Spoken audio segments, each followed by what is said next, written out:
ही ऐतिहासिक निवडणूक आहे। ही ऐतिहासिक यासाठी आहे की या देशामध्ये लोकशाही राहील की हुकुमशाही राहील, या देशामध्ये चोरांचं राज्य राहील की महान परंपरा असलेल्या लोकशाही मानणाऱ्या लोकांचं राज्य राहील, हे आपण ठरवायला पाहिजे। अजितदादा पवारांचं एक मी काल भाषण ऐकत होतो, लोकशाहीचा विषय निघाला म्हणून सांगतो। जाहीरपणे धमक्या देतात गावागावातल्या लोकांना, लहान लहान व्यापाऱ्यांना, उद्योजकांना। मराठी काय सांगतात? माझं काम कर नाहीतर बघून घेईन। तुम्ही काय बघून घेणार? 4 जून नंतर तुम्हाला जनता बघून घेईल। हे जे सगळे तुमचे काम करणारे लोक आहेत, काय क्रशर वगैरे काय करणारे, स्टोन क्रशर, अरे करतात कार्यकर्ते काम, त्यांना करू द्या ना। तुम्ही नाही काय केलं? त्यांना बोलवायचं, त्यांना नोटिसा मारायच्या, 50 कोटी दंड, 20 कोटी दंड, 25 कोटी दंड। आणि दंड कमी करायचा असेल, दंड रद्द करायचा असेल तर आमच्याकडे या। याला काय लोकशाही म्हणतात? या ना हिम्मत असेल तर मैदानामध्ये उतरा आणि निवडणूक लढा। जनता कोणाच्या पाठीशी आहे ती कळेल। तुमच्या धमक्यांना घाबरणारी ही महाराष्ट्राची जनता नाही। धमक्या देण्याचा आमचा धंदा जुना आहे, पण सांगतो कदाचित राष्ट्रवादी काँग्रेसला ते जमणार नाही, त्यांनी ते कॉन्ट्रॅक्ट आम्हाला द्यावं।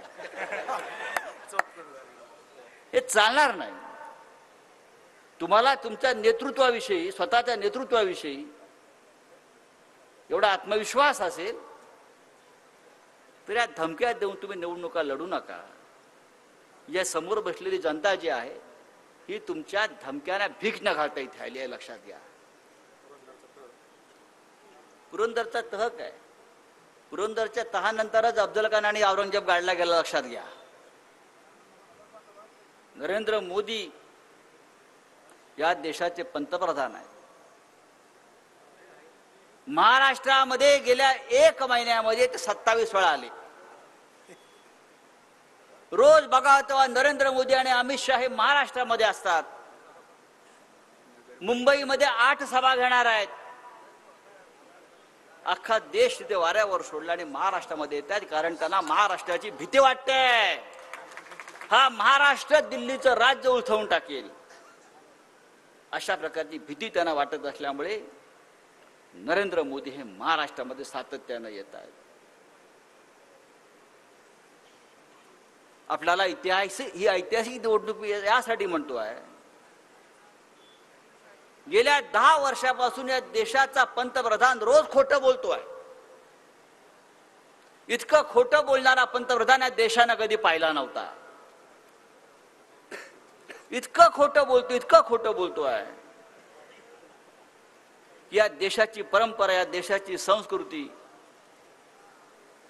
या देशाला दिलेली आश्वासनं, या देशाला दिलेली वचनं, या सगळ्याचा विसर त्यांना पडला।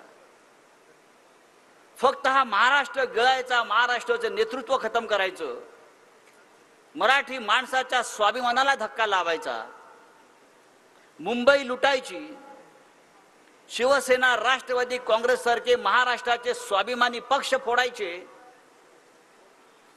आणि सगळी लूट गुजरातला न्यायची, अशा प्रकारचं धोरण नरेंद्र मोदी आणि अमित शहानी गेल्या काही वर्षापासून चालवलेलं आहे। छत्रपती शिवाजी महाराजांचा हा महाराष्ट्र, या महाराष्ट्राला इतिहास आहे। आम्ही जेव्हा विचार करतो की नरेंद्र मोदी असे का वागतात औरंगजेबासारखे, काय त्यांनी